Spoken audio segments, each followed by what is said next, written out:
Welcome to A Word on Westerns. My name is Rob Word, and you're watching this because you love Western films. Today we have Michael Dante with us. You probably know him better as Winterhawk, one of my favorite movies. Michael Dante, come on in, pal.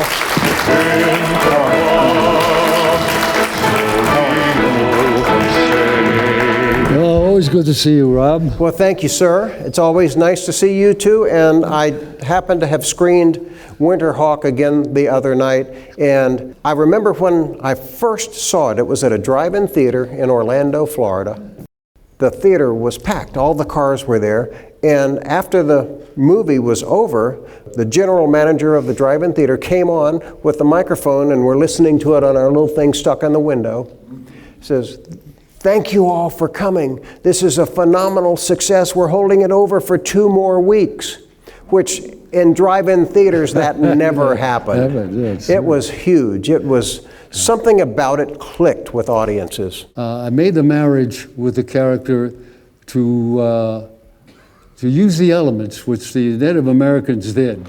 The weather, the wind, the moon, the sun, the earth, and the water, everything that surrounded them was such an intricate part of their life and existence. Well, the character was so regal, the way it was filmed, with you so proud on your horse. It seemed like most of the film you were sitting on that horse, but the slow motion photography with the horses galloping through the snow and galloping through the rivers with the water splashing up with the sun hitting it, is just magnificent. It was an incredible animal, Rob. He was half-Thoroughbred and half-Arabian, which means he had the stamina of an Arabian and the speed of a racehorse. Well, it pranced like an Arabian.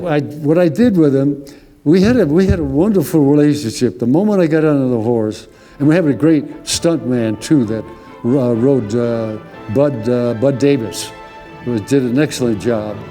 But he rode differently.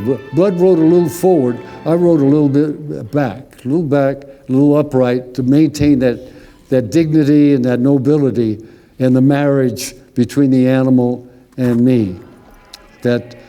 So when he came into the encampment in the beginning to exchange the furs with the white man, I gave him his head, let him move freely. Then I saw that I had open spaces, and I just short-reined him. Just took the rein and short-reined him this way, and kicked him a little bit, just a wee bit. And he didn't know whether I wanted to turn him, go forward, or go backwards. You see, so I maintained that hold on him. He kicked him just a little bit, and still maintained my physical presence on the animal moving forward so that you weren't aware of anything that was going on. But I got him to prance. He was just beautiful. Now, we never rehearsed that. I never rehearsed anything with that animal. And it was by accident they found the animal. We couldn't find a horse that was, that Charles B. Pierce, our director, producer, writer, wanted for me to have. Charlie was very concerned. He said, "Geez, I haven't seen anything. I don't want to, just a black horse or, sorrel or whatever." He said, "I want something that's him, that the two of them have a nice simpatico and a rapport and physically look great together." And almost, he was just leaving one of the rangers, he said to the ranger, he said, "No, I don't like, no, there's nothing here." He said, what is that off in the back that looked like a black and white, looked like an appy back there? He said, "Is that horse available?" He said, "Yeah." Okay, oh, well, that's what I'm looking for. But he was about 17 hands, and they had to run the horse. The rangers were up at 5 o'clock in the morning to 7 o'clock every morning to run this animal down, to tire him out so that he would be more relaxed and not as powerful and spirited. I got a phone call after the film, about a year after the film, And I had this premonition about the I call the horse Winterhawk, and I was really concerned about anyone who got on the horse and for the horse. I'll be darned, about a year after we finished the film, and this call about 2 o'clock in the morning. Michael! Oh, I said, Joe. Is that you, Charlie? Yeah. Yeah. He said, I got some sad news. I said, what? What's wrong? You know. He said we had to put the Winterhawk down. Oh, I said, what? Boy, I woke up fast. I said, Charlie, he said, yeah. He said, you were right. He said, I had a friend of mine get on the horse. The horse threw him.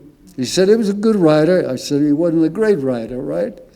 He said, yeah, he threw him, and he grabbed the horse by the end of the rein. Well, you couldn't grab this horse by the end of the reins after he threw.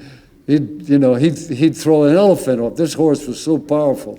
And he held him at the end of the rein. I said, yeah, can't hold him. You got to get him up on the bridle. You know that, Charlie. What happened? He said, I know this guy thought he can ride him and so forth. And he said he kept throwing his head back and forth, and he hit a pole and broke his neck, and we had to shoot him. He was down. So that was really was the last time I spoke with Charlie.